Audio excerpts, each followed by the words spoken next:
অন্যদিকে আবিদ বাড়ি ছেড়ে চলে যাওয়া আফজাল সাহেব প্রচণ্ড ক্ষিপ্ত হয়ে আছে মনিরা বেগমের উপর। তিনি তার দুই ছেলের সামনে মনিরা বেগমকে ডেকে পাঠান। মনিরা বেগম তার স্বামীকে প্রচণ্ড রকমের ভয় পান। তার সামনে আসতে মনিরা বেগম চুপ হয়ে যায়। আফজাল হোসেন বলতে লাগলেন, মনি, আবিদ তোমাকে কিছু বলে গেছে? না আজমিরের আব্বু, আবিদ আমাকে কিচ্ছু বলেনি। ওই মেয়েটাই আবিদের মাথা খেয়েছে। ওর জন্য আবিদ আজ আমার হাতছাড়া হয়ে গেছে। মেয়েটা দূরে গিয়েও আমার পরিবারের শান্তি ছিনিয়ে নিয়ে চলে গেছে। কি এমন দেখলো ওই মেয়ের মধ্যে যার জন্য ঘর ছাড়তেও দ্বিতীয়বার ভাবেনি? প্রচণ্ড ক্ষিপ্ত হয়ে বললেন আফজাল হোসেন। তুমি প্রথম থেকে ভুল ছিলে আজমিরের আব্বু। তুমি যদি শুরুতে এত বকাঝকা না করে ঠান্ডা মাথায় বোঝাতে আর মনকে একটু বোঝার চেষ্টা করতে, তাহলে এই দিন তোমাকে দেখতে হতো। মনিরা বেগমের কথা শুনে আফজাল হোসেন যেন আরও তেতে উঠল। মনি, তোমার সাহস কী করে হয় এমন কথা বলার? ওই মেয়ে হবে আমার বংশের পুত্রবধূ, যার মা কিনা কাঁচামালের ব্যবসা করে, তার উপর আমার বাড়িতে ভাড়া থেকে গেছে। যার বাবা মায়ের কোনো ক্ষমতা নেই আমার সামনে দাঁড়ানোর, সেই ভাড়াটিয়ার মেয়ে কী করব আমার ছেলের বউ? কোনো দিন না। আজমিরের আব্বু, এখন সব কিছু তোমার আমার হাতের বাইরে চলে গেছে। আবিদ এখন বড় হয়েছে, মাস্টার শেষ করেছে, ও এখন ভালো মন্দ বুঝতে শিখেছে। আমার মনে হয় না আবিদকে এত সহজে ফিরিয়ে আনা সম্ভব হবে। ফিরে তো ওকে আসতে হবে মনি, আজ নয়তো কাল ফিরে আসতেই হবে। আব্বু, আপুকে কতদিন দেখিনি, আপুকে নিয়ে এসো না কিছুদিনের জন্য। মৃন্ময়ের কথা শেষ হতেই মৃন্ময়ের গালে সজোরে এক থাপ্পড় মেরে উঠলেন। খুব শখ না বোনকে দেখার? বল। দুই ভাই বোন মিলে আমার শুধু খরচ বাড়ানোর ধান্দা। একটাকে তো বিদায় করেছি, এবার মনে হচ্ছে তোকেও করতে হবে।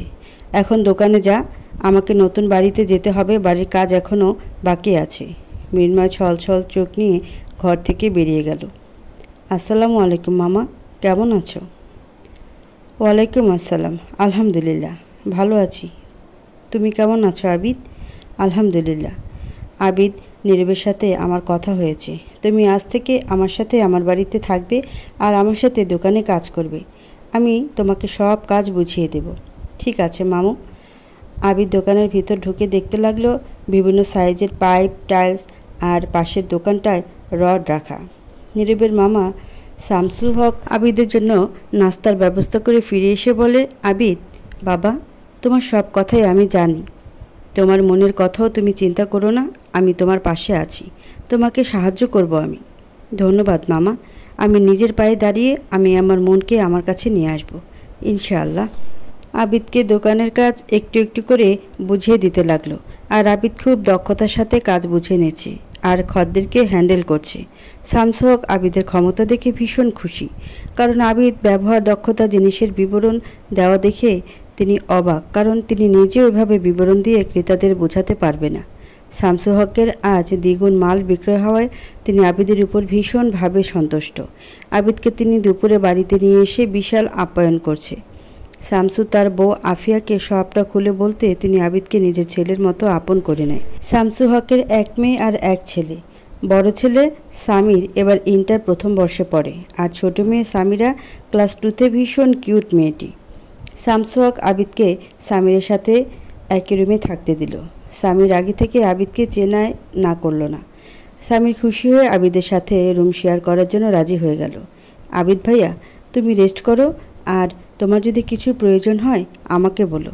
সামিরের কথা শুনে আবিদ সামিরের গাল টেনে দিয়ে বলে, তোর রুমে থাকবো, তোর কোনো সমস্যা হবে না তো? কী যে বলো ভাইয়া তুমি, আমার রুমে থাকবে আর আমার সমস্যা হবে? আমার তো আরও ভালো লাগছে তুমি আমার সাথে থাকবে এটা ভেবে। আবিদ মুচকি হাসি দিয়ে ওয়াশরুমে ঢুকে গেল। আর সামির নিজ দায়িত্বে আবিদের জামা কাপড় নিজের আলমারিতে গুছিয়ে রাখছে। সকাল থেকে হাড় ভাঙা খাটুনি খেটে ক্লান্ত মন, তবুও মুখে হাসি রেখে কাজ করে যাচ্ছে। সকালে ডিভোর্সের কথা শোনার পর থেকে মনে যেন খাওয়ার রুচি মরে গেছে। মন ডিভোর্স নিয়ে অতটা ভাবান্তর নেই যতটা ভাবান্তর হচ্ছে নিজের জন্মদাত্রী মায়ের জন্য। আলিয়া বেগম যখন জানতে পারবে মনে ডিভোর্সের কথা, তখন কি ভয়ঙ্কর কাণ্ড করবে এটা ভেবে মনের আত্মা কেঁপে উঠছে। মনের শ্বশুর মনের শাশুড়ির কথায় রাজি হয়ে যায় তখন, কারণ রাহেন আহমেদও চায় না মনের মতো একটা লক্ষ্মী মেয়ে এই নরকে হৃদের মতো পিচাসের কাছে থেকে অত্যাচারিত না হয়। তিনি তখনই উকিলের কাছে চলে যান আর উকিলের সাথে কথা বলে ডিভোর্স ফাইল করেন। দুপুরে মনের শ্বশুর মনকে পাশে বসিয়ে নিজের হাতে খাইয়ে দেয়। শ্বশুরের এত ভালোবাসা পেয়ে মনের চোখ জোড়া ছলছল করছে, কারণ এত ভালোবাসা হয়তো নিজের বাবার কাছেও পায়নি। রায়হান আহমেদ মনের চোখের পানি মুছিয়ে দিয়ে বলতে লাগলেন, পাগলি মেয়ে, কাঁদছিস কেন? খাবার খাওয়ার সময় কাঁদতে নেই জানিস না? রায়হান আহমেদের কথা শুনে রিয়ানা বেগম ফোড়ন কেটে বলে উঠল, কত ঢং যে দেখবো আর। প্রিয়ন্তী মা, খেয়ে নে ঝটপট, তারপর বাবুকে নিয়ে মার্কেটে যা, কাল তো এই মেয়েটার জন্য যেতে পারিসনি। আচ্ছা খালামণি, কিন্তু তুমি এখন এইসব কথা বলা বন্ধ করো প্লিজ। এখন তো কারোর আমার কথা ভালো লাগে না, বুঝি। কথাটা মনের দিকে আগুন দৃষ্টিতে তাকিয়ে বলল রিয়ানা বেগম। মন বুঝতে পারল তার শাশুড়ির রাগের কারণ। মন এবার তা গায়ে না লাগিয়ে শ্বশুরের হাতে খেতে লাগলো। হৃদ দরজার কাছে দাঁড়িয়ে লুকিয়ে মনকে দেখছে। আজ প্রায় 1 বছর পর মনের মুখটা এতটা খুশি দেখাচ্ছে। তবে আজ দুপুরে তার মা যখন ডিভোর্সের কথা বলেছিল, কেন যেন তখন হৃদের শ্বাস আটকে যাচ্ছিল। মন যে এতদিনে হৃদের অভ্যাসে পরিণত হয়েছে। মনকে ভালো না বাসলেও ওকে ছাড়া থাকার কথা ভাবতেই হৃদের দম আটকে আসছে। কিন্তু হৃদ ভেবে পাচ্ছে না, ও তো নিজে চেয়েছিল মন তার জীবন থেকে চলে যাক, কিন্তু আজ যখন সে সুযোগ এসেছে তখন কেন ও খুশি হতে পারছে না? হৃদ ভেবে পাচ্ছে না কেন এটা হচ্ছে। প্রিয়ন্তী খেতে হঠাৎ চোখ পড়ে হৃদের দিকে।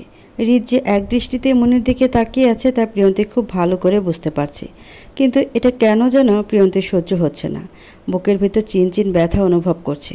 প্রিয়ন্তী মনে মনে ভাবছে, হৃদ তার বউয়ের উপর দুর্বল হয়ে পড়েনি তো?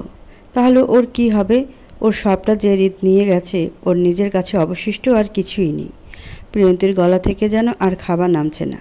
না খেয়ে উঠে গেল প্রিয়ন্তী, কিন্তু মন যেন আজ তৃপ্তি করে খেয়েছে তার শ্বশুর মশাইয়ের হাতে। মন খেয়ে উঠে বাকি খাবারগুলো গুছিয়ে রেখে টেবিল পরিষ্কার করে রুমে চলে যায়। রুমে গিয়ে দেখে হৃদ ল্যাপটপে কাজ করছে, অথচ হৃদ কাজের ফাঁকে আরও চোখে মনকে দেখছে। মনকে আজ খুব ফুরফুরে লাগছে। তার ঘন চুলগুলো ছেড়ে দিয়ে গুনগুনিয়ে গান গাইতে লাগলো, আমারও পরানো যাহা চায়, তুমি তাই গো, আমারও পরানো যাহা চায়। মন গুনগুন করে গাইতে লাগলো।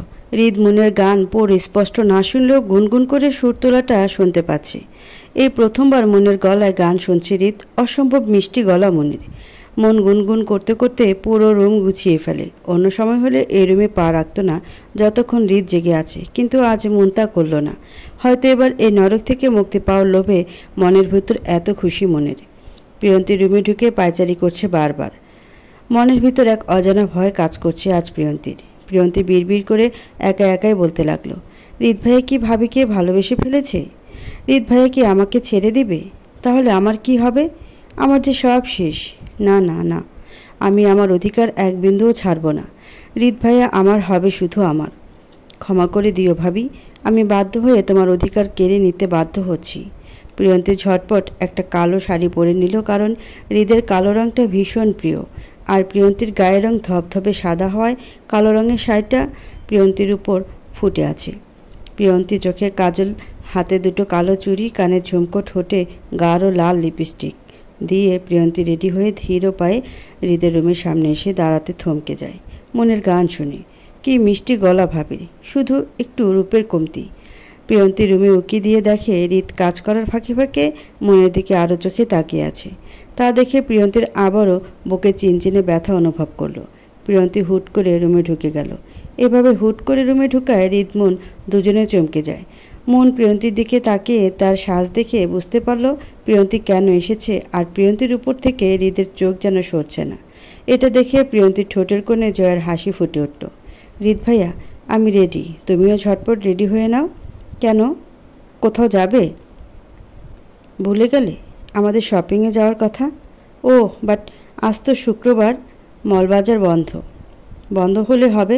চলো তো ঘুরে আসি। মনের দিকে তাকিয়ে আরও চোখে তাকিয়ে বলতে লাগলো প্রিয়ন্তী। হৃদ আর না করতে পারল না। প্যান্ট শার্ট নিয়ে ওয়াশরুমে ঢুকে গেল।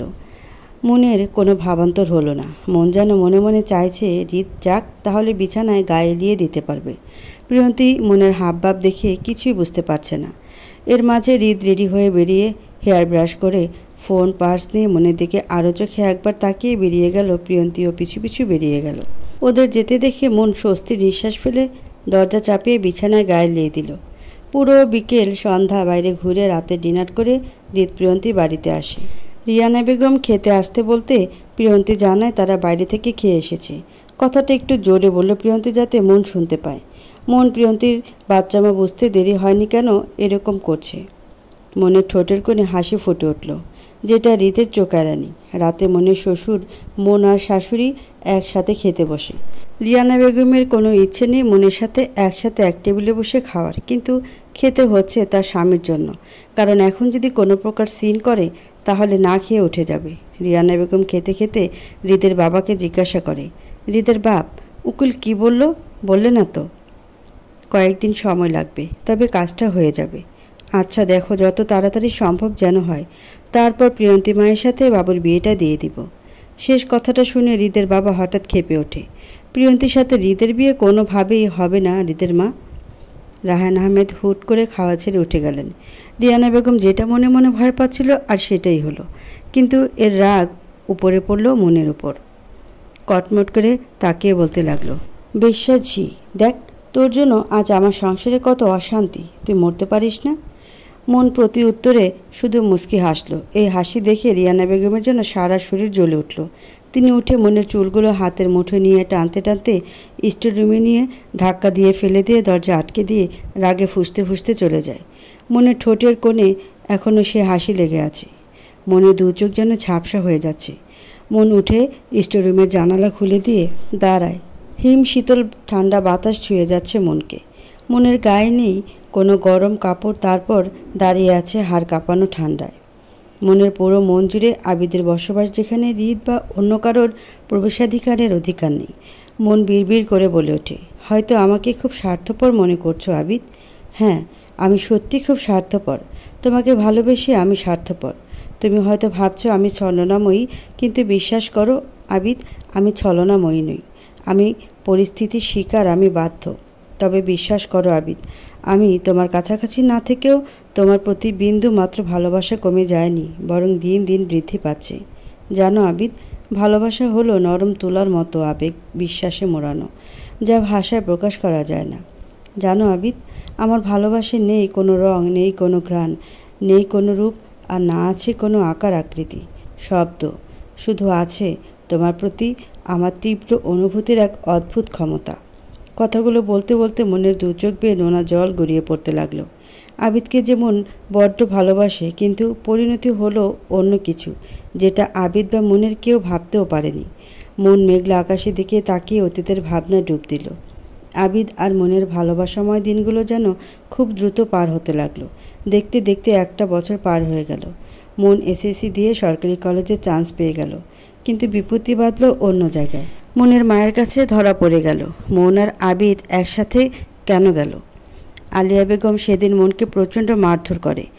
আবিদ চেয়েও সেদিনের মার আটকাতে না পেরে মনকে কষ্টে ছটফট করতে দেখে আবিদের বুকটা ভেঙে চলে যাচ্ছে। আবিদের বাবা মা দুজনে আবিদকে প্রচুর বকা দেয়। আবিদের বাবা আফজাল হোসেন সেদিনই মনের মাকে বাসা খালি করার কথা জানিয়ে দেয়। মনের মা আলিয়া বেগম রাজি হয়ে যান। পরের দিন মন আর মৃন্ময়কে নিয়ে গ্রামে চলে যান। ওখানে মৃন্ময় আর মনকে রেখে দিয়ে আবার খুলনায় চলে আসে। বাসা চেঞ্জ করে ফেলে। মৃন্ময়কে নিয়ে আসে কিছুদিন পর, কিন্তু মনকে আনে না। এক প্রকার আবিদের সাথে যোগাযোগ বন্ধ হয়ে যায়। অন্যদিকে আলিয়া বেগম সেই সুযোগে মনের পড়াশোনা বন্ধ করে দেয়। মাসে একবার দেখা করতে যখন গ্রামে যেত আলিয়া বেগম, মন আলিয়া বেগমের পা ধরে বসে থাকতো যাতে পড়াশোনা বন্ধ না করে দেয়। হয়তো সেদিন আলিয়া বেগমের কঠিন হৃদয় কিছুটা হলেও নরম হয়। মন জানায় পরীক্ষার সময় খুলনা গিয়ে পরীক্ষা দিয়ে আসতে পারবে, কিন্তু আবিদের সাথে যদি কোনোভাবে যোগাযোগ করার চেষ্টা করে তাহলে পড়াশোনা বন্ধ করে দিবেন, সাথে বাড়ি থেকে বের করে দিবে। মন আলিয়া বেগমের কথায় রাজি হয়ে যায়। মন গ্রামে থেকে পড়াশোনা করতে থাকে, তবে আবিদকে ভুলে নয়। আবিদের সাথে লুকিয়ে চুরিয়ে কথা বলতো মন। মন ইন্টার ফার্স্ট সেমিস্টার পরীক্ষা দেওয়ার জন্য খুলনা আসে। মন আসার পর থেকে আলিয়া বেগম কড়া নজরে রাখত মনকে, তবে মন খুব সাবধানে থাকতো। একমাত্র পরীক্ষা দেওয়ার সময় আবিদ লুকিয়ে মনের সাথে দেখা করতে যেত। আলিয়া বেগম ভেবে নেয় মন আবিদকে ভুলে গেছে, তাই তিনি আর মনকে গ্রামে পাঠায় না, খুলনা থেকে যায়। মন পরীক্ষা দেওয়ার সময় একটা মেয়ের সাথে পরিচয় হয়। প্রথম দিন মেয়েটার সাথে খুব ভালো সম্পর্ক হয়ে যায়। এভাবে কেটে যায় আরও একটা বছর। বৌমা, তুমি স্টোররুমে কী করছো? রায়হান আহমেদ বললেন। মন তার শ্বশুরের গলা শুনে অতীতের ভাবনা থেকে বেরিয়ে আসে। বাবা, আসলে বাকিটা বলার আগে রায়হান আহমেদ বলে উঠলেন, থাক বৌমা, আর বানিয়ে বানিয়ে মিথ্যে বলার প্রয়োজন নেই। আমি বুঝতে পারছি কি হয়েছে। মন স্টোর রুম থেকে বেরিয়ে এসে ডাইনিং টেবিল পরিষ্কার করে এঁটো বাসন ধুয়ে বাড়ির বাকি লাইট বন্ধ করে রুমে আসতে দেখে হৃদ ল্যাপটপের সামনে বসে কাজ করছে। মন ঘড়ির দিকে তাকিয়ে দেখে রাত 1:20। এত রাত হয়ে গেল মন বুঝতেই পারেনি। অবশ্য যখন আবিদের ভাবনায় বিভোর থাকে মন, তখন সময় কখন চলে যায় মন বুঝতেও পারে না। মন ওয়াশরুমে ঢুকে ফ্রেশ হয়ে বেরিয়ে চুল আঁচড়ে ছোট্ট সোফায় বালিশ নিয়ে আর কাঁথা নিয়ে শুয়ে পড়ল। হৃদ পুরোটাই দেখল। মন রুমে ঢোকার পর ওর দিকে এক ঝলক তাকিয়ে নিজের কাজ করতে লেগে গেল। মন আর কিছুদিন পর এই রুমে থাকবে না কথা ভাবতে হৃদের বুকের ভিতর ফাঁকা লাগছে। ইচ্ছে করছে মনকে বুকের সাথে চেপে ধরতে, যাতে কোথাও যেতে না পারে। মন ক্লান্তিতে শোবার পরপরই ঘুমিয়ে পড়ে। হৃদ হুট করে মনকে কোলে করে বিছানায় শুয়ে দিয়ে মনকে জড়িয়ে ধরে শুয়ে পড়ে। অন্যদিকে আবিদের দু চোখে ঘুম নেই। ফোনের স্ক্রিনে মনের ছবি বুকের সাথে চেপে ধরে শুয়ে আছে। আমি খুব তাড়াতাড়ি তোমায় আমার কাছে নিয়ে আসব মন পাখি, আর একটু কষ্ট সহ্য করো। একবার তোমাকে আমার কাছে নিয়ে আসার পর কেউ তোমাকে আমার থেকে দূরে সরাতে পারবে না। ভালোবাসি মন পাখি, ভীষণ ভালোবাসি তোমায়। আবিদ মনের কথা ভাবতে ভাবতে শেষ রাত্রির দিকে ঘুমিয়ে পড়ে। সকাল হতে আবিদ ফজরের নামাজ পড়ে দোকানের উদ্দেশ্যে বার হতে নিলে শামসু হক আবিদকে আটকে দিয়ে একসাথে নাস্তা করে বেরিয়ে যায় দোকানে। মনের ঘুম ভাঙতে দেখে হৃদকে আষ্টে পৃষ্ঠে জড়িয়ে ধরে ঘুমিয়ে আছে। মনের কেন যেন হৃদের স্পর্শে প্রচণ্ড ঘৃণা লাগছে। বারবার মনে পড়ে যাচ্ছে প্রিয়ন্তী আর হৃদের অন্তরঙ্গ অবস্থার দৃশ্য। মনের রাগ যেন দ্বিগুণ বেড়ে গেল। হুট করে হৃদকে ধাক্কা দিয়ে সরিয়ে দিয়ে মন উঠে পড়ে, আর ঘুমের ঘোরে ধাক্কা সামলাতে না পেরে নিচে পড়ে যায় হৃদ। প্রচণ্ড ব্যথা পেয়ে জেগে যায় হৃদ। নিজেকে নিচে দেখে যা বোঝার বুঝতে পেরেছে হৃদ। আগুন দৃষ্টিতে মনের দিকে তাকিয়ে দাঁতের দাঁত চেপে বলতে লাগলো, কাজটা মোটেও ঠিক করলে না, এর মূল্য তোকে চোকাতে হবে। হৃদ ফ্লোর থেকে উঠে ওয়াশরুমে ঢুকে যায়। সেই সুযোগে মন বিছানা গুছিয়ে নেয়। হৃদ ফ্রেশ হয়ে বের হয়ে ছোট্ট বেলকনিতে চলে যায়। মন ফ্রেশ হয়ে রান্নাঘরে চলে যায়। ঝটপট পরোটা আলুর দম করে দুপুরে রান্নার আয়োজন করতে লাগলো। রিয়ানা বেগম সকাল 9:30 ঘুম থেকে উঠে দেখে রায়হান আহমেদ রেডি হচ্ছে। ও হৃদের বাপ, নাস্তা করে যাবা তো? গম্ভীর গলায় বলল রায়হান আহমেদ। কী ব্যাপার হৃদের বাপ, সকাল সকাল এত গম্ভীর হয়ে আছো কেন? কিছু কি হয়েছে নাকি ওই ফকিনিজি হৃদের বাপের কান ভাঙিয়েছে? কোনটা? মনে মনে ভাবতে লাগলো রিয়ানা বেগম। হৃদের মা, তোমার ভাবাভাবি হয়ে গেলে যাও হাত মুখ ধুয়ে এসো, আমি নাস্তা করব। রায়হান আহমেদের কথা শুনে রিয়ানা বেগম আর কথা বাড়ালেন না। বিছানা থেকে উঠে ওয়াশরুমে চলে গেলেন। আজ রায়হান আহমেদের আগে হৃদ ডাইনিং টেবিলে এসে হাজির হয়। মন হৃদকে দেখে রান্নাঘর থেকে বেরিয়ে এসে হৃদকে পরোটা আলুর দম আর 1 গ্লাস পানি দিয়ে সরে যায়। তখনই প্রিয়ন্তী একেবারে রেডি হয়ে আসে কলেজে যাওয়ার জন্য। ভাবি, নাস্তা দাও। দিচ্ছি। মন মুখে হাসি নিয়ে প্রিয়ন্তীকে আর পরে শ্বশুরকে নাস্তা খাইয়ে দেয়। রিয়ানা বেগম মনকে দেখে মুখ বাঁকিয়ে হৃদকে বলতে লাগলো, বাবু, অফিসে যাচ্ছিস, প্রিয়ন্তী মাকে সাথে নিয়ে যা। ঠিক আছে।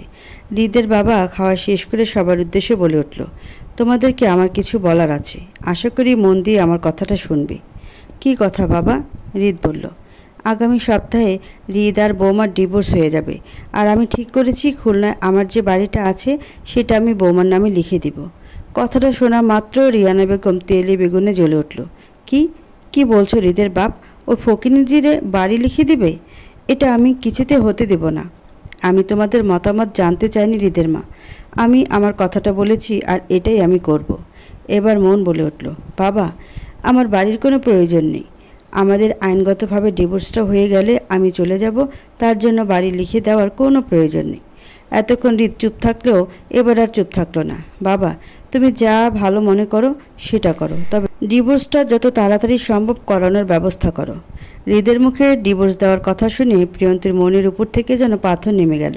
প্রিয়ন্তী ভেবেছিল হয়তো মনের জন্য হৃদের মনে কোথাও ভালোবাসা জন্ম নিয়েছে, তবে এখন তার সম্পূর্ণ ভুল ধারণা, এটা খুব ভালো করেই বুঝতে পারছে প্রিয়ন্তী। রিয়ানা বেগম তার স্বামীর মুখের উপর কথা বলার সাহস পায়নি বিধায় একা একা বিড়বিড় করে মনকে গালাগাল করতে লাগলো। এতে অবশ্য মনের কিছু যায় আসে না। সবাই বেরিয়ে যেতে রিয়ানা বেগম মনকে মারার জন্য উদ্যত হলে মন শান্ত স্বরে বলে উঠল, আম্মা, আপনি নিশ্চিন্তে থাকুন। বাবা আমাকে বাড়ি দলিল আমার নামে করে দিলেও আমি নিব না।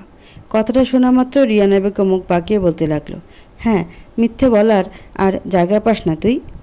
তোদের মতো ছোট লোক লোভী এত বড় সম্পত্তি পেয়ে হাতছাড়া করবি, এটা আমাকে বিশ্বাস করতে বলছিস? বিশ্বাস করা না করা এটা আপনার বিষয়, তবে হ্যাঁ, ডিভোর্স যখন হয়ে যাচ্ছে তখন দয়া করে আমাকে গালাগাল করা একটু বন্ধ করেন। চলুই তো যাব, তারপর না হয় গালাগাল করবেন। রিয়ানা বেগম কিছু না বলে চলে গেলেন।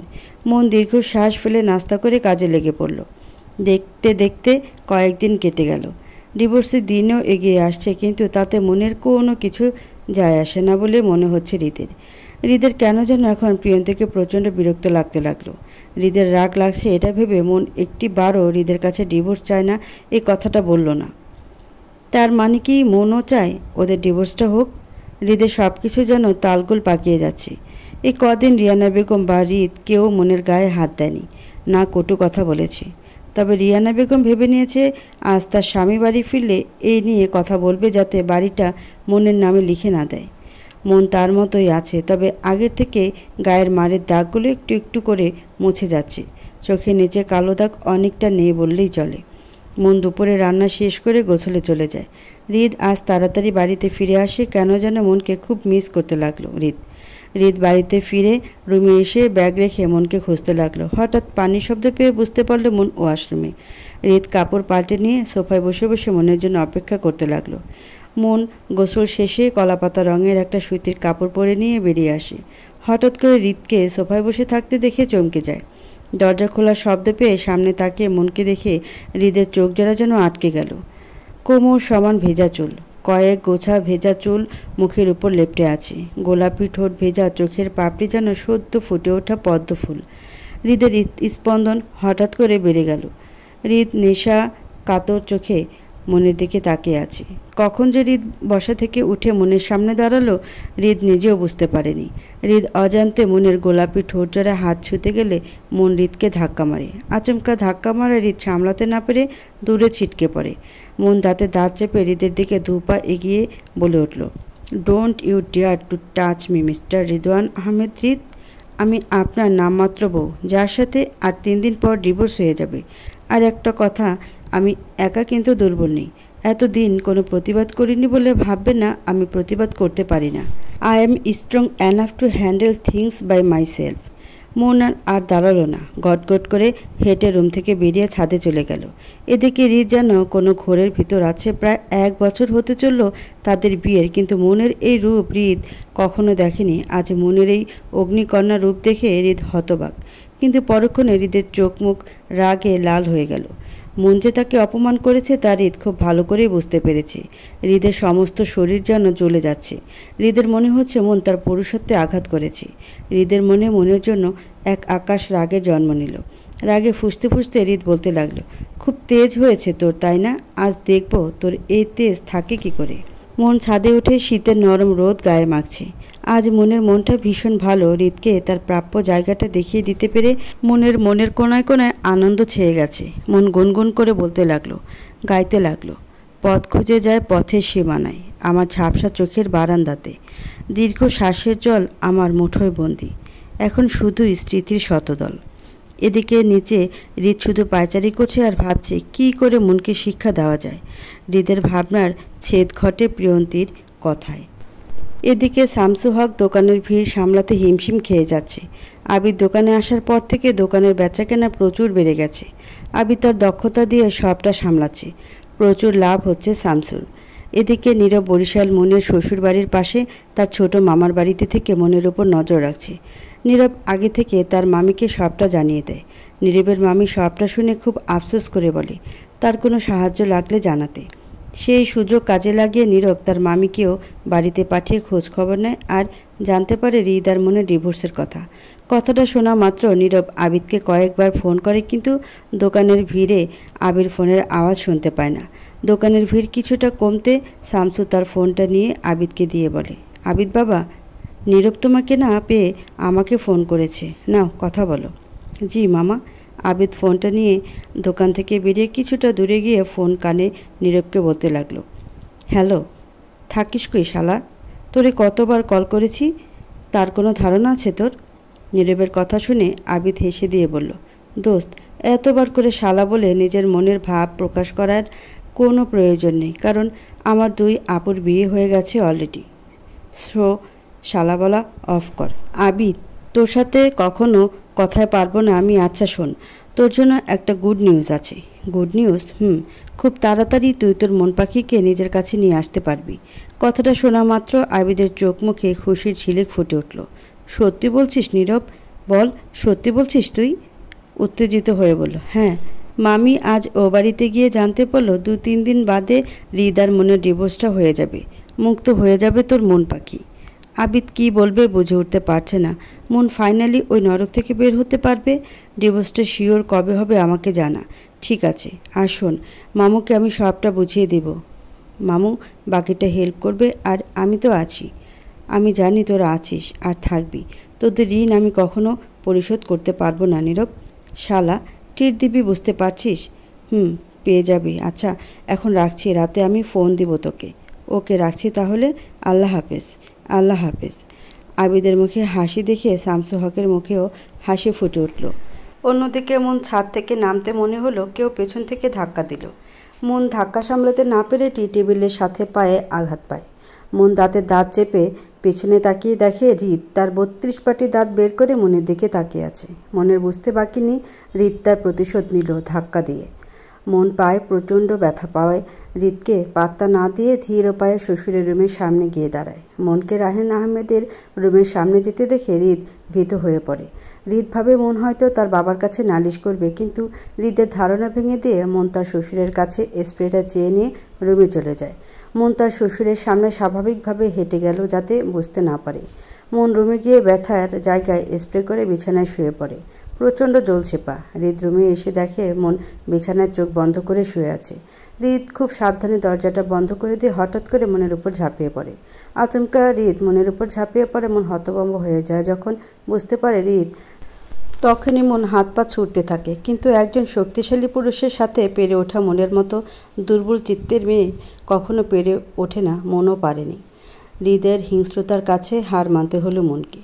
হৃদ তার কাজ শেষ করে ফ্রেশ হয়ে হতে চলে যায়। এদিকে শরীরে অসংখ্য কামড় আর আঁচড়ের দাগ। ব্যথায় যন্ত্রণায় গুমড়ে কাঁদতে থাকে মন। প্রচণ্ড অসহায় লাগছে মনের। এই নরক যন্ত্রণা থেকে বের হবার জন্য মনকে এখনও 2 দিন অপেক্ষা করতে হবে ভেবে আরও কান্না পাচ্ছে। হৃদ ফ্রেশ হয়ে ওয়াশরুম থেকে বের হয়ে দেখে মন বিছানায় বসে কাঁদছে। মনের চোখের পানি দেখে হৃদের ঠোঁটের কোণে বিজয়ের হাসি রেখা ফুটে উঠল। সে তার অপমানের প্রতিশোধ নিতে পেরেছে ভেবে। হৃদ ভিজে তোয়ালে মনের দিকে ছুঁড়ে মেরে বলে, যাও ফ্রেশ হয়ে আসো 5 মিনিটের ভিতর, তারপর টেবিলে খাবার সার্ভ করবে। মন কিছু না বলে পাতলা চাদর গায়ে পেঁচিয়ে ফ্লোর থেকে শাড়িটা তুলে নিয়ে কাবার থেকে সালোয়ার কামিজ নিয়ে ওয়াশরুমে ঢুকে গেল। শাওয়ার অন করে ঠান্ডা পানি নিচে দাঁড়িয়ে ডুকরে কাছে। এই কান্না কেউ কারোর কান পর্যন্ত পৌঁছায় না। 5 মিনিটের বদলে 15 মিনিট পর মন ওয়াশরুম থেকে বের হয়। হৃদ রুমে ছিল, তবে এখন আর মনকে কিছু বলল না। মনের দিকে তাকিয়ে দেখে চোখ মুখ ফুলে লাল হয়ে গেছে। ঠোঁটের কোণে রক্তবিন্দু দেখা যাচ্ছে। জামার ফুল হাতা থাকায় হাতের অবস্থা বোঝা যাচ্ছে না, তবে গলায় কামড়গুলো কিছুটা স্পষ্ট। হৃদের এখন কেন যেন গিল্টি ফিল করছে। মন হৃদের দিকে না তাকিয়ে রান্নাঘরে চলে যায়। টেবিলে খাবারগুলো সাজিয়ে সার্ভ করে দেয়। কিছুক্ষণ পর মনের শ্বশুর শাশুড়ি প্রিয়ন্তী আর হৃদ হাজির হয়। প্রিয়ন্তী মনের দিকে তাকিয়ে আছে। প্রিয়ন্তী মনের ফোলা চোখ মুখ কাটা ঠোঁট দেখে বুঝতে পারল আজ আবার তার হৃদ ভাইয়া মনের সাথে জানোয়ারের মতো ব্যবহার করেছে। সবার খাওয়া শেষ হলে যে যার রুমে চলে যায়। মন না খেয়ে সব খাবার তুলে গুছিয়ে রেখে আবার শ্বশুরের রুমের সামনে গিয়ে নক করে, বাবা আসবো? এসো বৌমা, কিছু বলবে? বাবা, আপনার ছেলে আর আমার ডিভোর্সটা আগামীকাল যেন হয়ে যায়। আপনি একটু তার চেষ্টা করুন দয়া করে।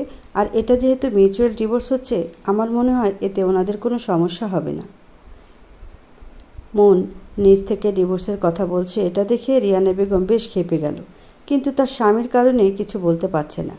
রাহান আহমেদ মনের দিকে কিছুক্ষণ তাকিয়ে পর্যবেক্ষণ করে বললেন, ঠিক আছে বৌমা, আমি এক্ষুনি উকিলের সাথে কথা বলছি। রাহান আহমেদ দ্রুত ফোন বের করে উকিলের সাথে কথা বলল।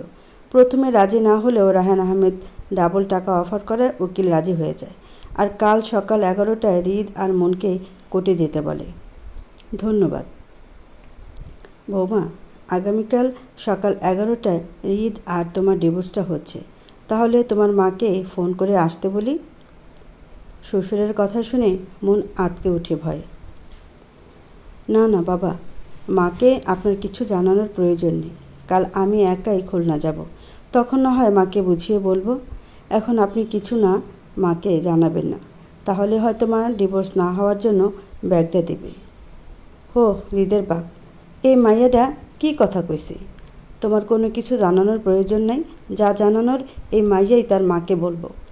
আচ্ছা, তোমরা যা ভালো মনে করো। তবে বৌমা, তোমাকে আমি একা ছাড়বো না। আমি তোমাকে খুলনা পৌঁছে দিয়ে আসবো।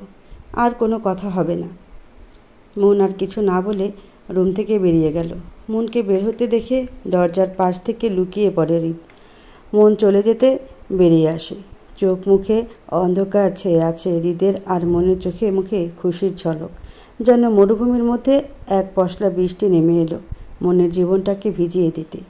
মন রুমে এসে ছোট্ট বেলকুনিতে গিয়ে দাঁড়ালো। শীতের নরম রৌদ্রর মনকে ছুঁয়ে দিচ্ছে, আবার কখনো আগের আড়াল হয়ে যাচ্ছে। মন বাইরে আকাশে দিকে তাকিয়ে আছে। চোখ জোড়া যেন বাদ মানছে না, গাল ভিজিয়ে দিচ্ছে মনের। মন আকাশে উঠতে থাকা পাখিদের দেখে বলতে লাগলো, সুখের আকাশটা আজ রাতের মতো কালো, সাজানো স্বপ্নগুলো হয়ে গেছে এলোমেলো। আবিদ কি এখনও আমার জন্য অপেক্ষা করে আছে? ছি, কি ভাবছি আমি? আবিদ কেন আমার জন্য অপেক্ষা করবে? হয়তো এতদিনে বিয়ে করে সংসার করছে আবিদ। কিন্তু কাল আমি যাব কোথায়? মায়ের কাছে। কিন্তু মা যখন জানতে পারবে আমার ডিভোর্সের কথা, তখন মা আমাকেও বাড়িতে কিছুতেই ঢুকতে দিবে না। মন ভাবনায় পড়ে গেল কাল কোথায় যাবে। মন তার বাবার কথা মনে আসতে মন ভেবে নিল খুলনা পৌঁছে প্রথমে মায়ের কাছে যাবে, তারপর সেখান থেকে ছোট খালার বাড়িতে, ওখানে 2 দিন থেকে ঢাকা বাবার কাছে চলে যাবে। ওখানে চাকরির চেষ্টা করবে। মন পুরো বিকেল বেলকুনিতে কাটিয়ে সন্ধ্যায় রুমে ঢুকে দেখে রুম ফাঁকা, মানে হৃদ রুমে নেই। মন কাবাডির উপর থেকে ব্যাগ নামিয়ে নিজের জামা কাপড় তার ভিতর গুছিয়ে নিয়ে সাইডে রেখে দিল। রাত হতেই মন রাতের খাবার গরম করে টেবিলে সবাইকে সার্ভ করে দিল। দুপুরে সেই ঘটনার পর থেকে হৃদ আর মনের সামনে যায়নি। পুরোটা সময় প্রিয়ন্তী রুমে কাটিয়ে রাতে ডিনার করে রুমে এসে বিছানায় শুয়ে পড়ে। মন রাতেও কিছু না খেয়ে সব গুছিয়ে রুমে চলে আসে। মন কোনো শব্দ ছাড়াই বালিশ আর একটা চাদর নিয়ে সোফায় শুয়ে পড়ে। খুব ভোরবেলা মন ঘুম থেকে উঠে খিচুড়ি, বেগুন ভাজা, ইলিশ মাছ ভাজা আর জলপাইয়ের চাটনি বানিয়ে ফেলে।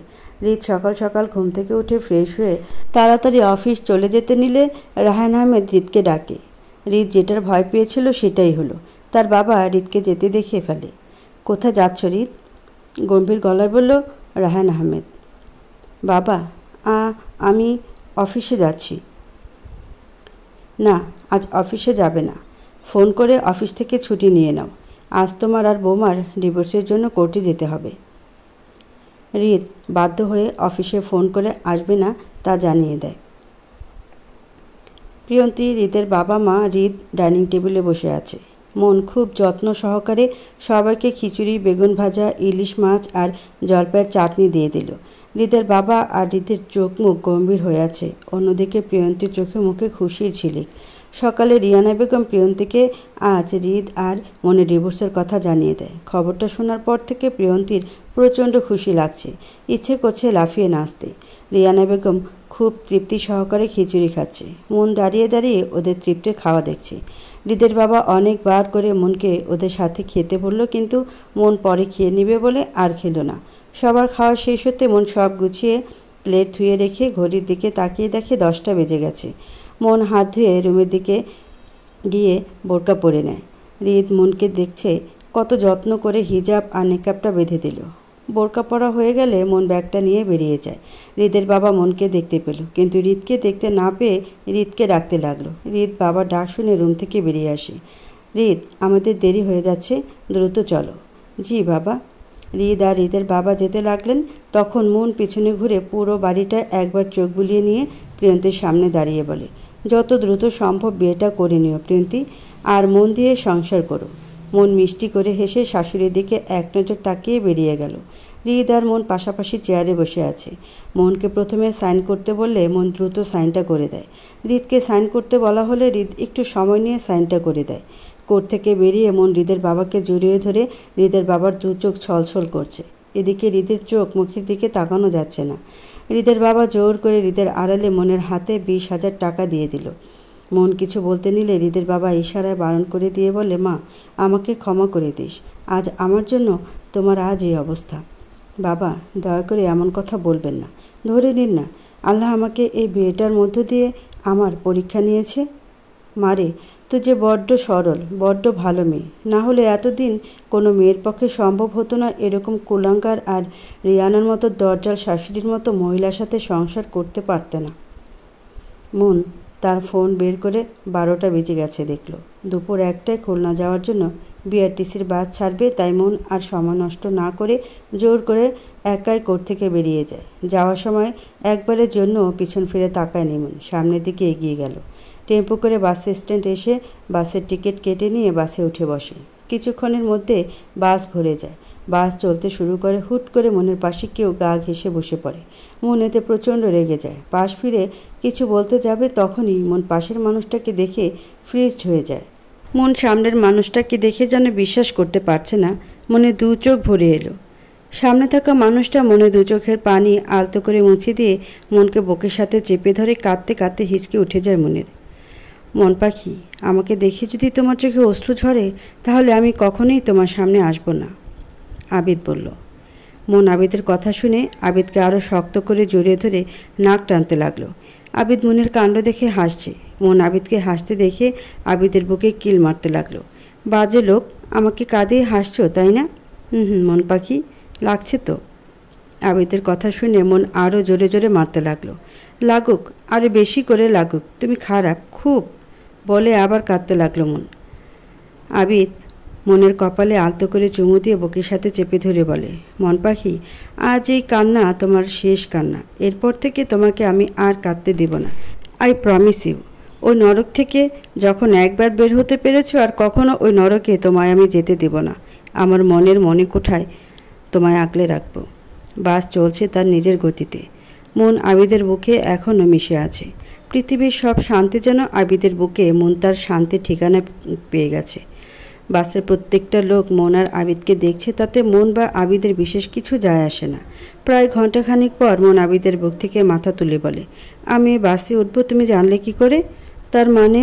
ঠিক ধরেছ মন পাখি, আমি তোমার উপর নজর রাখছিলাম। তুমি জানতে আজ আমার ডিভোর্স হবে? জানতাম, তবে আজ হবে সেটা জানতাম না। তবে সকালে যখন তোমায় ওই জানোয়ারটার সাথে বের হতে দেখলাম তখনই আমি আর নীরব তোমাকে ফলো করছিলাম। তার মানে তুমি পাশের বাসার ভাবির বাড়িতে উঠেছিলে? কারণ ওটা নীরবের ছোট মামার বাড়ি। আবিদ কথা বলতে বলতে পিছনের সিট থেকে নীরব আবিদের মাথায় টোকা মেরে বলে, শালা, নিজের মন পাখিকে পেয়ে আমাকে ভুলে গেছিস? আমি যে তোর পিছনে বসে আছি ভুলে গেছিস সেটা? রাগী গলায় বলল নীরব। মন নীরবকে দেখে আবিদের কাছ থেকে কিছুটা দূরে চেপে বসে। লজ্জায় মাথা নিচু করে আছে মন। মনকে এভাবে থাকতে দেখে নীরব বলে উঠল, মন, তুমি কেন লজ্জা পাচ্ছ বোন? একদম লজ্জা পাবে না, আমি তোমার আর একটা ভাই, মনে রাখবে সব সময়। আর হ্যাঁ, তুমি তোমার জীবন থেকে একটা বছর দুঃস্বপ্ন ভেবে ভুলে যাওয়ার চেষ্টা করো, কারণ তোমার ফিউচার এখন আবিদ, ওকে নিয়ে ভাববে। আর একটা রিকোয়েস্ট আছে তোমার কাছে বোন, রাখবে? আপনি বলুন ভাইয়া। তুমি এই পাগলটাকে ছেড়ে আর কোথাও যেও না। পাগলটা তোমায় পাগলের মতো ভালোবাসে। তুমি জানো না এই একটা বছর আবিদ কতটা নিজেকে কষ্ট দিয়েছে। ওর দুহাত দেখো। মন দ্রুত আবিদের দুহাত উঠিয়ে ভালো করে তাকিয়ে দেখে পুরো হাতে কাটার দাগ, শুকিয়ে চামড়া সাদা হয়ে গেছে। মনের দু চোখ আবার ছলছল করে উঠল। মন আবিদের দিকে তাকাতে আবিদ তার দু চোখ নামিয়ে ফেলে। মন আবিদকে কিছু না বলে আবিদের হাত ছেড়ে দিয়ে জানালার দিকে মুখ ঘুরিয়ে রাখে। মনকে মুখ ঘোরাতে দেখে আবিদ নীরবের দিকে আগুন দৃষ্টিতে তাকাতে নীরব মুখ কাচুমাচু করে এদিক ওদিক তাকিয়ে ফোন বের করে ফোন টিপতে লাগলো। আবিদ একটানে মনকে বুকের সাথে মিশিয়ে চেপে ধরে নিজের গায়ের চাদরে মনকে ঢুকিয়ে নেয়। মন আবিদের বুকে মাথা রাখতে পেরে শান্তিতে দু চোখ বন্ধ হয়ে আসে।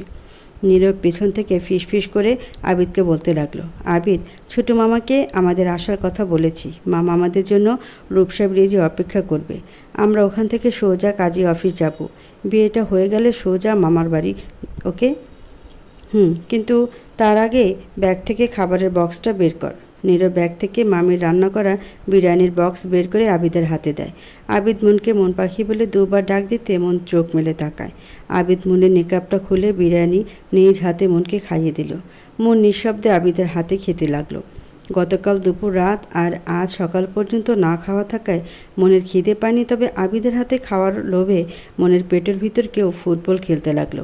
কিছুটা খাওয়ার পরে মন আবিদকে জিজ্ঞাসা করে, তুমি খেয়েছো? আবিদ কখনো মনকে মিথ্যে কথা বলে না, আর আজও বলল না। না। মন নিজের ব্যাগ থেকে পানির বোতল বের করে জানালা দিয়ে পানি দিয়ে হাত দিয়ে বিরিয়ানির বক্সটা নিয়ে আবিদের মুখের সামনে লোকমা ধরল। আবিদ পরম আনন্দে মনের হাতে খেতে লাগলো তৃপ্তি করে। আবিদের খাওয়া দেখে যে কেউ বলবে যে আবিদ যেন কত বছরের অভুক্ত। নীরব পিছনে সিটে বসে আবিদ আর মনকে দেখছে। আজ আবিদের মুখে হাসি দেখে নীরবের চোখ জোড়া ছলছল করছে। নিজের প্রাণপ্রিয় বন্ধুকে গত 1 বছরে এতটা খুশি কখনো দেখেনি। মনের বিয়ে হয়ে গেছে শুনে আবিদের জীবন যেন থমকে যায়, থেমে যায় সময়। কিন্তু আজ আবিদ আগের মতো হয়ে গেছে, সেই হাসি খুশি আবিদ। মন আবিদকে বাকি অর্ধেক খাবারটা খাইয়ে দেয়। খুলনা পৌঁছাতে এখনও 1 ঘন্টা বাকি। মন আবিদকে পেয়ে রিয়ানা বেগম, প্রিয়ন্তী এদের কথা ভুলে গেছে। এত টর্চার, এত অপমান, এত কষ্ট সব কিছু যেন এক মুহূর্তে মুছে গেল মনের মন থেকে। আবিদ মন বুকের সাথে জড়িয়ে ধরে আবিদ গত কয়েক দিনের কথা ঘটনা বলতে লাগলো মনকে। কীভাবে নীরব ওকে সাহায্য করেছে, কিভাবে নীরবের মামা ওকে কাজে রেখে সাহায্য করছে, সব কিছু। মন দিয়ে আবিদের কথা শুনছে।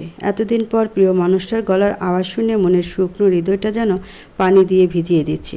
হৃদ কোর্ট থেকে বাড়ি ফিরে দরজা বন্ধ করে বসে আছে। মন চলে যাওয়ার পর থেকে হৃদের পুরো দম বন্ধ লাগছে সব কিছু। হৃদ তার পুরো রুমটা দেখছে, প্রত্যেকটা জিনিস ছুঁয়ে ছুঁয়ে দেখছে। হৃদের মনে হচ্ছে এগুলোতে মনের ছোঁয়া আছে। হৃদ কাবার্ড খুলে মনের কাপড় খুঁজতে লাগলো, কিন্তু একটা সুতোর কোনাও পেল না হৃদ, শুধুমাত্র এ বাড়ি থেকে দেওয়া কিছু গয়না ছাড়া। হৃদ বুঝতে পারল মন এ বাড়ির কোনো জিনিস নিয়ে যায়নি। হৃদ রুমের কোথাও মনের কোনো জিনিস বা কাপড় খুঁজে পেল না। হৃদ বুঝতে পারছে না কেন মনকে এত মিস করছে। এদিকে ও চলে যাক এটাই চেয়েছিল মনে মনে, আর আজ যখন চলে গেল তখন কেন এমন খালি খালি লাগছে বুকটা, এটা হৃদ বুঝতে পারছে না। মন বরাবরের মতো চলে যাওয়ায় রিয়ানা বেগম প্রচণ্ড খুশি। এবার তার মনের আশা পূরণ হবে ভেবে রিয়ানা বেগম মনের রান্না করে রাখা খিচুড়ি গরম করে টেবিলে সার্ভ করে দিয়ে সবাইকে খেতে ডাকলো। হৃদের বাবা খাবে না বলে দরজা আটকে দিয়ে শুয়ে আছে। এতে রিয়ানা বেগমের খুশিতে মোটেও ভাটা পড়েনি। রিয়ানা বেগম প্রিয়ন্তীকে ডেকে বলে, প্রিয়ন্তী যা তো মা, বাবাকে খেতে ডেকে নিয়ে আয়। ওকে খালামণি। প্রিয়ন্তী আয়নার দিকে তাকিয়ে ঠোঁটে লাল টকটকে লিপস্টিক লাগিয়ে চুলটা ঠিক করে নিয়ে হৃদের রুমের দিকে গেল। প্রিয়ন্তী হৃদের রুমের দরজা নক করতে লাগলো, কিন্তু ভেতর থেকে কোনো টু শব্দ আসছে না। আর না হৃদ দরজা খুলছে। অনেকবার নক করার পরেও যখন হৃদ দরজা খুলল না, তখন প্রিয়ন্তী মনে মনে ভীষণ রাগ হলো। প্রিয়ন্তী এবার কড়া গলায় বলে উঠল, হৃদ তুমি যদি এখন দরজা না খোলো তাহলে আমি সুইসাইড করব। প্রিয়ন্তীর বলা শেষ হতেই হৃদের রুমের দরজা খুলে গেল। হৃদ প্রিয়ন্তীর দিকে আগুন দৃষ্টিতে তাকিয়ে ডাইনিং টেবিলে চলে গেল। হৃদকে বেরিয়ে যেতে দেখে প্রিয়ন্তীর চোখে মুখে খুশির ঝলক ফুটে উঠল। হৃদের গলা দিয়ে খাবারের কোনা যেন নামছে না, বুকের বাঁ পাশটা শুধু খালি খালি লাগছে। প্রিয়ন্তী হৃদের পাশে বসে খিচুড়ি খেয়ে যাচ্ছে আর রিয়ানা বেগমের সাথে গল্প করতে লাগলো। হৃদের এইসব যেন বিষাদের মতো লাগছে। হৃদ কিছু না খেয়ে হাত ধুয়ে উঠে গেল। আবিদ, মন আর নীরব রূপসা ব্রিজের নিচে নেমে যায়। বাস থেকে নামতে নীরবের মামা শামসু নীরব, আবিদ আর মনের দিকে চলে যায়। নীরব, আবিদ তোমাদের আসতে কোনো সমস্যা হয়নি তো? না মামু, আমাদের আসতে কোনো সমস্যা হয়নি, কিন্তু আমার বৌমা কোথায়, যাকে আনতে আমার 2 ভাগ্নে বরিশাল গেল এত তাড়াহুড়ো করে? আবিদ মুচকে এসে মনের হাত ধরে শামসুর সামনে এনে দাঁড় করিয়ে বলে, এই যে মামু, এই তোমার বৌমা। মন শামসুর সামনে দাঁড়িয়ে সালাম দিল। শামসু মনের আদব কায়দা ব্যবহার দেখে ভীষণ খুশি হলো। সালামের উত্তর দিয়ে ভাড়া করা মাইক্রোতে সবাইকে উঠতে বলল। আবিদ আর মন মাঝের সিটে, নীরব পিছনের সিটে, আর শামসু ড্রাইভারের পাশে বসে পড়ে। বাবা, আবিদের খবর পাওয়া গেছে, আবিদের মেজো ভাই আবির বলল। আবিদ কোথায় আছে এখন?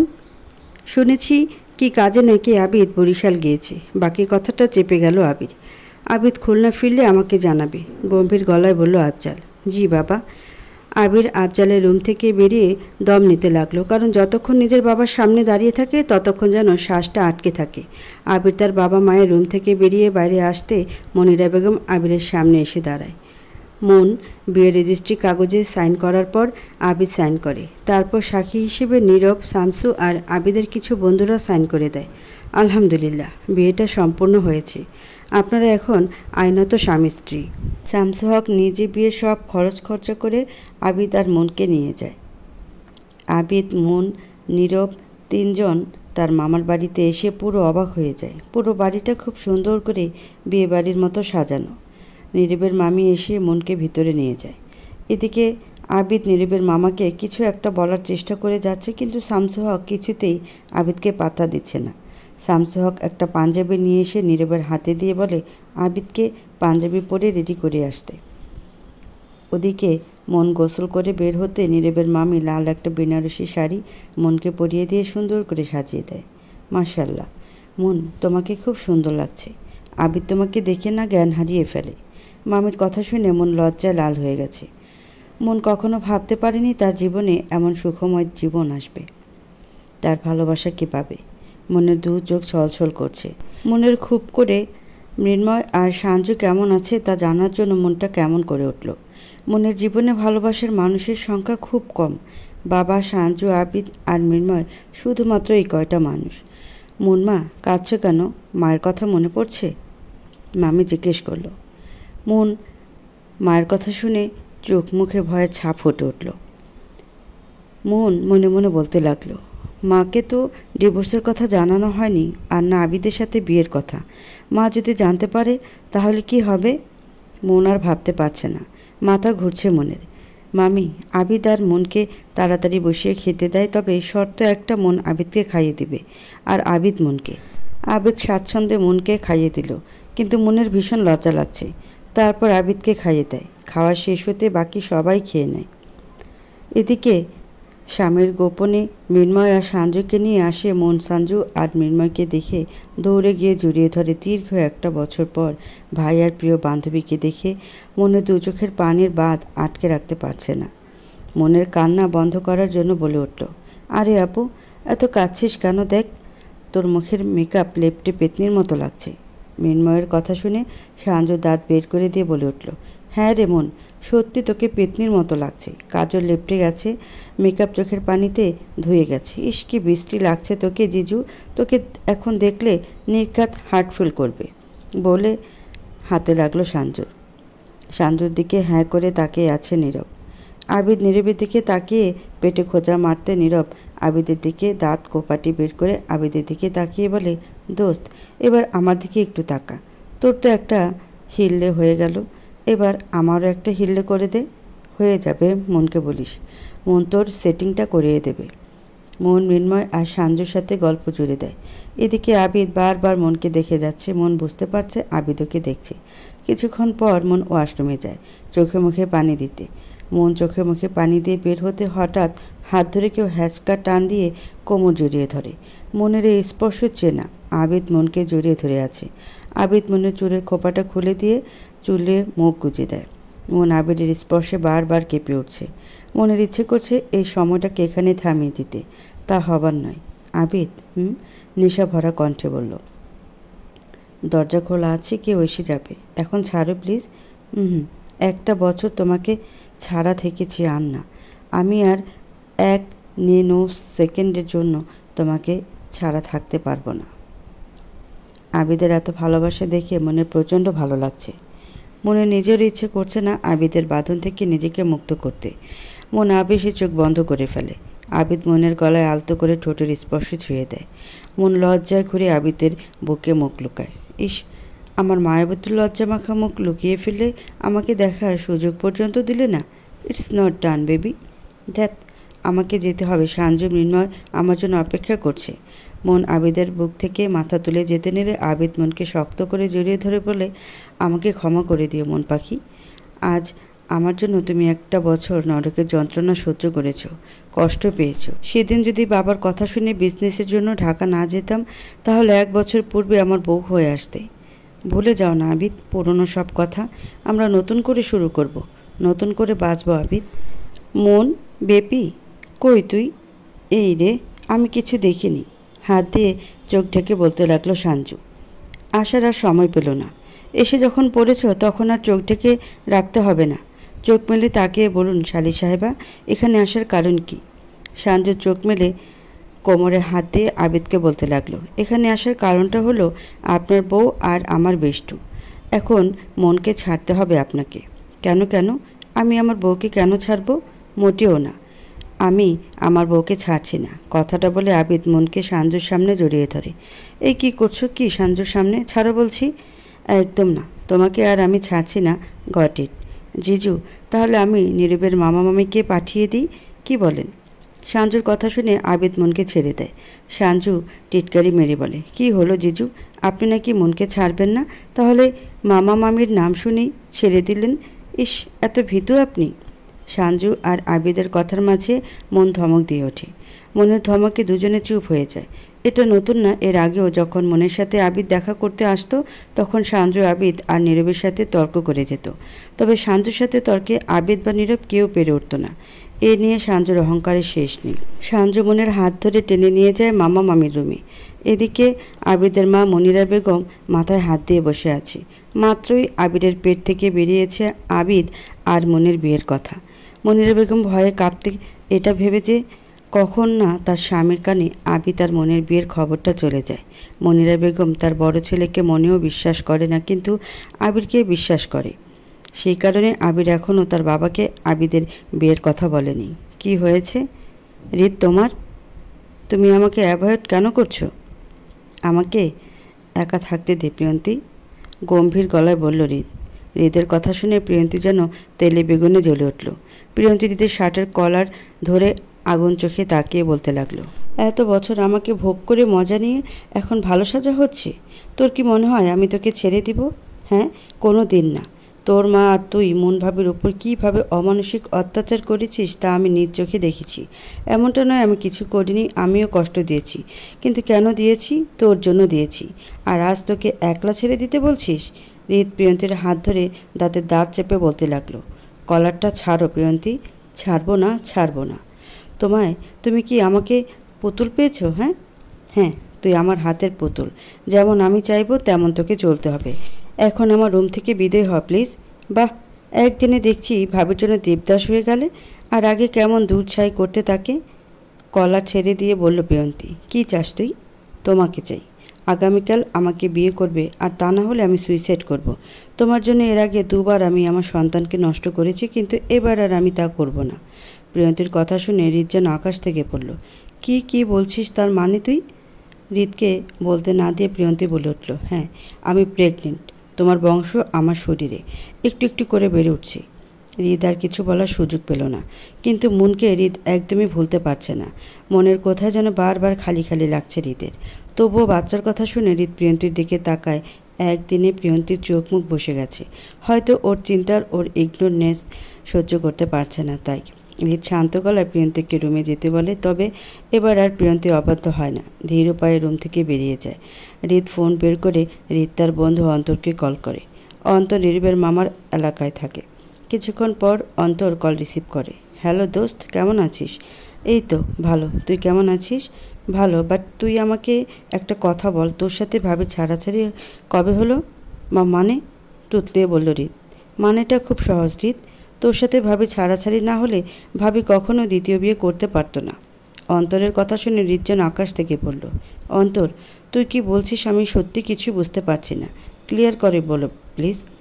তার আগে বল, ভাবির সাথে কি তো ডিভোর্স হয়েছে? হৃদ কিছুক্ষণ চুপ থেকে বলল, মনের সাথে আজ সকালে ডিভোর্স হয়ে গেছে। ও বেশ, ভাবি এখন কোথায় জানিস? কোথায়? আবিদ মনের প্রথম ভালোবাসা তার বুকে। আজই ওরা বিয়ে করেছে। আমি নিজের চোখে দেখেছি ওদের কাজে অফিস থেকে বের হতে। অন্তরের কথা শুনে হৃদের যেন পুরো শরীরটা জ্বলে উঠল, আর আগে মাথাটা ধপধপ করছে। হৃদ ভাবতে পারছে না মন অন্য কারোর বুকে শুয়ে আছে। এক মুহূর্তের জন্য হৃদ তার পুরনো রূপে ফিরে এলো। হৃদ কল কেটে প্রিয়ন্তীর রুমের দিকে চলে গেল। বসো মা, আর সঞ্জু মা, তুমি গিয়ে আবিদকেও ডেকে আনো। সঞ্জু দৌড়ে আবিদকেও ডেকে আনলো। আবিদ মন দুজনে পাশাপাশি বসে আছে, আর সামনে মামা মামি। তবে মামা মুখটা কাচুমাচু করে রেখেছে। মামি কিছু বলবেন? হ্যাঁ বাবা, তোমাদের দুজনকে আমার কিছু বলার আছে। জি মামি বলুন, আমি শুনছি। মোহনবা তুমি জানো আমাদের ইসলাম ধর্ম মতে কোনো মেয়ের স্বামীর মৃত্যু হলে তাকে 4 মাস 10 দিন ইদ্যত পালন করতে হয়, আর তালাকপ্রাপ্ত মেয়েদের 3 মাস 10 দিন অপেক্ষা করতে হয়, তারপর তারা বিয়ে করতে পারে। এটাই বিয়ের পবিত্র নিয়ম। এখন তুমি বলো তোমাদের বিয়েটা কি ইসলাম ধর্ম মতে হয়েছে? কারণ তোমার আজই ডিভোর্স হয়েছে আর আজই বিয়ে, এটা ইসলাম ধর্ম মতে কি বৈধ হয়েছে? দুঃখিত মামি, আমার আসলে কথাটা মনে ছিল না। সমস্যা নেই আবিদ, কারণ যা হয়েছে ভালোর জন্য হয়েছে। সবাই জানবে তোমরা বিবাহিত, কিন্তু আমি আশা করব তোমরা 3 মাস 10 দিন ইদ্যত পালন করবে। তারপর না হয় আমি আর তোমার মামা বড় করে তোমাদের বিয়ের আয়োজন করব। মন এবার মুখ খুলল। মামি, আপনি যেটা ভালো মনে করেন সেটাই করবেন। আমি জানতাম মা তুমি আমার কথাটা বুঝবে, মুচকি এসে বলল নীরবের মামি। তাহলে কি ভাবলে, এখন কি করবে? পাশের রুমটা খুলে দাও, ওই রুমে মন, মা আর সামিরা থাকবে। কি মা, তোমার তাতে কোনো সমস্যা নেই তো? না মামি, আমার কোনো সমস্যা নেই, মাথা নিচু করে বলল মন। তাহলে তো হয়েই গেল, সবাই জানবে তোমরা বিবাহিত, কিন্তু তোমরা যে ইদ্যত পালন করছো এটা কাউকে বলার প্রয়োজন নেই, বুঝলে? জি মামি। মামি কথাগুলো বলে ধীর পায়ে রুম ত্যাগ করলো। শামসু আবিদের কাছে এসে কানের কাছে এসে আস্তে আস্তে বলে উঠল, আবিদ বাবা, তোমার মামি ইদ্যত পালন করতে বলেছে, প্রেম করতে বারণ করেনি। কথাটা বলে হাসতে হাসতে রুম থেকে বেরিয়ে গেল। আবিদ শামসু মামার কথা শুনে ফিক করে হেসে দিল। দেখলে মন পাখি, মানুষগুলো কতটা সরল। আবিদ মনের দিকে তাকিয়ে দেখে মন কাঁদছে। মন পাখি, কাঁদছ কেন? চোখের পানি মুছে দিয়ে, আমি মনে হয় বড্ড খারাপ আবিদ, বড্ড খারাপ। নয়তো যে মেয়ের যেদিন ডিভোর্স হয়েছে সেই দিনই আবার বিয়ে করেছে, লোকে তো খারাপ বলবেই। হুট করে মনের ঠোঁটে আঙ্গুল ছুঁয়ে দিল। ইস, আর একটা কথা বলবে না, কারণ এখানে তোমার কোনো দোষ নেই, সব দোষ আমার। তোমাকে আমার কাছে রাখার জন্য মরিয়া হয়ে উঠেছিলাম, আর তাই তো কিছু না ভেবে তোমায় বিয়ে করে ফেলেছি। যাই হোক, এই 3 মাস 10 দিন তুমি ইদ্যত পালন করবে, সাথে আমিও। তবে ভালোই হলো, আগের মতো খুনসুটি ভালোবাসা চলবে। মনের কানের লতিতে আলতো করে ঠোঁট ছুঁয়ে দিল, সাথে সাথে মনের কান্না বন্ধ হয়ে গেল। সাথে লজ্জা লাল হয়ে দৌড়ে রুম থেকে বেরিয়ে গেল। মনকে এভাবে ছুট লাগাতে দেখে আবিদ হাসতে হাসতে বলতে লাগলো, পাগলি একটা। মনের জিনিসপত্র পাশের রুমে পাঠিয়ে দেয় নীরবের মামি। মন নিজের কাপড়গুলো আলমারিতে গুছিয়ে নিয়ে কাপড় পাল্টে লং 3 পিস পরে চুলে চিরুনি দিয়ে ভালো করে ওড়না মাথায় জড়িয়ে রান্নাঘরের দিকে চলে গেল। নীরবের মামি একা হাতে রাতের রান্নার বন্দোবস্ত করতে লাগলো। হঠাৎ রান্নাঘরে মনকে দেখে চমকে যায় মামি। মনকে ভালো করে লক্ষ্য করে দেখে মিষ্টি কালার 3 পিস পরা, মুখে কোনো মেকআপের ছোঁয়া নেই, খুব শালীন দেখাচ্ছে মনকে। মামি মনকে দেখে ভিতরে ভিতরে খুব খুশি হলো। মনমা, তুমি এখানে কি করছো? রুমে যাও, আবিদের সাথে গল্প করো। মামি, গল্প করার তো সময় ফুরিয়ে যাচ্ছে না, এখন আমার আপনাকে সাহায্য করা প্রয়োজন। মনের মুখের মিষ্টি কথা শুনে মামির যেন মনটা ভরে গেল। তিনি প্রথম দেখায় মনকে ভীষণ রকমের পছন্দ করে ফেলেন। মনের মুখের সাথে নিজের মৃত বড় মেয়ে হুমায়রার মুখের মিল খুঁজে পাওয়াই হয়তো। না মা, তুমি আজই এসেছো আর আজই রান্নাঘরে রান্না করতে এসেছো, এটা ঠিক না। তোমাদের মামা জানতে পারলে আমাকে খুব বকবে। মন ওড়নাটা ঠিক করে চুলোর পাশে রাখা মাংসটা নিয়ে কষা মশলায় ঢেলে দিয়ে খুন্তি দিয়ে নাড়তে নাড়তে বলে উঠল, কেউ আপনাকে বকবে না মামি, আমি মামাকে বলবো। কিন্তু তার আগে আপনার কাছে একটা অনুমতি চাই আমি। বলো, কি অনুমতি চাও তুমি? আপনাকে তুমি বলার অনুমতি। দিবেন আমাকে এই অনুমতি? নীরবের মামি মনকে জড়িয়ে ধরে ভেজা গলায় বলে উঠল, শুধু তুমি নয়, আমাকে আজ থেকে মামিমা বলে ডাকবে, বুঝতে পেরেছিস? মন মামির দিকে তাকিয়ে ফিক করে হেসে দিয়ে বলে উঠল, মামিমা, তুমি চেয়ারে বসো আর আমাকে বলো কী কী রাঁধতে চেয়েছো। তুই কি এত কিছু রান্না করতে পারবি? তুমি শুধু বলে দেখো মামিমা, তারপর আমার হাতের জাদু দেখো। মামি আর কিছু বলল না, মনকে বলে দিল কি কি রান্না করতে হবে। রাতে সবাই একসাথে খেয়ে কিছুক্ষণ আড্ডা দিয়ে রুমে চলে গেল, কারণ আজ সবাই ক্লান্ত। আবিদ না চাইতেও রুমে যেতে হলো। মন তার স্মার্টফোনটা চার্জে দিয়ে দিল। বাসায় ওয়াইফাই থাকায় মনের চট করে ফেসবুকে লগ ইন করে। মেসেঞ্জারে ঢুকতে ভয়ে এক ঢোক গেল মন। তার আর এক প্রিয় বান্ধবীর 100+ মেসেজ দেখে, আল্লাহ, মেয়েটা এতগুলো মেসেজ দিয়েছে আর আমি এখন দেখছি। আর ও তো এখন লাইনে আছে, দেখি পাগলিটাকে সবটা বলে বোঝানো যায় কি না। না হলে কাল সকালে দেখবো এখানে এসে হাজির, তারপর আমার যে কী অবস্থা করবে, উফ, পুরো গুন্ডি। মনের ভাবনার মাঝে তার প্রিয় বান্ধবী মেসেজ দিল। মন সুন্দরভাবে প্রথম থেকে শেষ পর্যন্ত ঘটা সবটাই তার বান্ধবীকে জানায়। মনের বান্ধবী হৃদের ছবি চাইতে মন হৃদের আইডি লিঙ্কটা দিয়ে দেয়।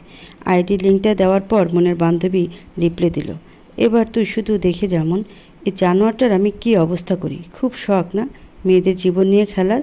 Just wait and see. ওর জীবনটা নরকে পরিপূর্ণ করে দেওয়ার জন্য আমি আসছি ওর জীবনে।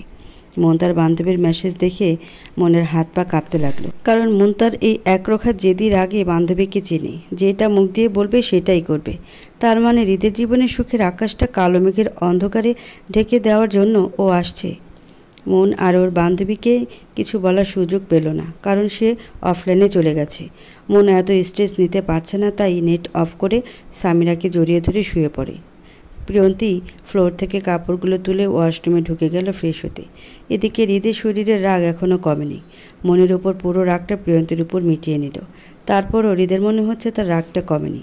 হৃদ প্রিয়ন্তীকে কিছু না বলে গায়ে শার্টটা পরে নিজের রুমে ঢুকে গেল। হৃদ শাওয়ার নিয়ে বিছানায় ভেজা তোয়ালেটা ছুঁড়ে মারে। তখনই মনের মুখটা হৃদের চোখের সামনে ভেসে ওঠে। হৃদ দু পকেটে সিগারেটের প্যাকেট নিয়ে বেলকনিতে গিয়ে দাঁড়ায়। একের পর এক সিগারেটের ধোঁয়া উড়িয়ে যাচ্ছে। কিছুতেই মনের ভাবনা মন থেকে দূরে সরাতে পারছে না। যতবার চেষ্টা করছে ঠিক ততবার হৃদের মনে হচ্ছে মন অন্য কারোর বুকে শুয়ে আছে। কিছুক্ষণ পর হৃদ তার বাবা মায়ের চিৎকার চেঁচামেচির আওয়াজ শুনতে পেল। হৃদের বুঝতে বাকি নেই কেন এই চিৎকার চেঁচামেচি। তাকে আর প্রিয়ন্তীকে নিয়ে যে এই অশান্তি, এটা হৃদ ভালো করেই বুঝতে পারত। কারণ রায়হান আহমেদ প্রিয়ন্তীকে মেয়ের মতো ভালোবাসলেও কখনো পুত্রবধূ হিসেবে মেনে নেবে না, আর না মনের জায়গাটা তার বাবা অন্য কাউকে দিবে।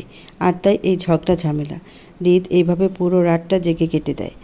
সকালবেলা হৃদ ফ্রেশ হয়ে অফিসে বেরিয়ে যায় না খেয়ে, কারণ রিয়ানা বেগম এত সকালে ঘুম থেকে উঠে নাস্তা বানাবে না, তাই অজ্ঞতা না খেয়েই হৃদ আর তার বাবা কাজে বেরিয়ে যায়। হৃদ অফিসে এসে জানতে পারে আগামীকাল থেকে বসের মেয়ে অফিসে আসবে, আর তিনি তার অবর্তমানে পুরো অফিস সামলাবে। এক কথা, আগামীকাল থেকে বসের মেয়ে বস।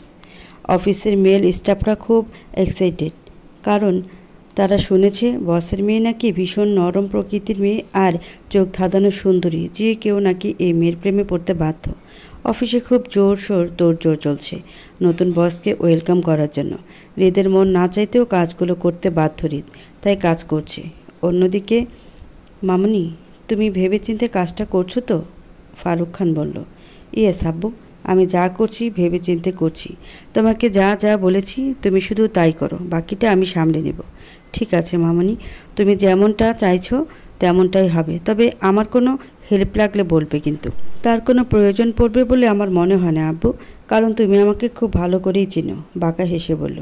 এইটাই তো ভয় মামনি, তুমি রাগের বশে মানুষ খুন করতে দ্বিধাবোধ করো না। কথাগুলো বিড়বিড় করে বলল ফারুক খান, কিন্তু কথাগুলো ঠিক তার মেয়ের কান অবধি পৌঁছে গেছে। তাহলে আগামীকাল আমি অফিস যাচ্ছি, তুমি ড্রাইভারকে গাড়ি রেডি করে রাখতে বলো। আর হ্যাঁ, প্রথম দিন বলে আমার সাথে যাওয়ার কথা একদম মাথাতে আনবে না আপু, তাহলে কিন্তু খুব খারাপ হবে। ওকে ওকে, আমি যাব না, ঠিক আছে? একদম। লাভ ইউ আব্বু। লাভ ইউ টু মামনি। আবিদ শামসু হক সকালে নাস্তা করে দোকানে বেরিয়ে যায়।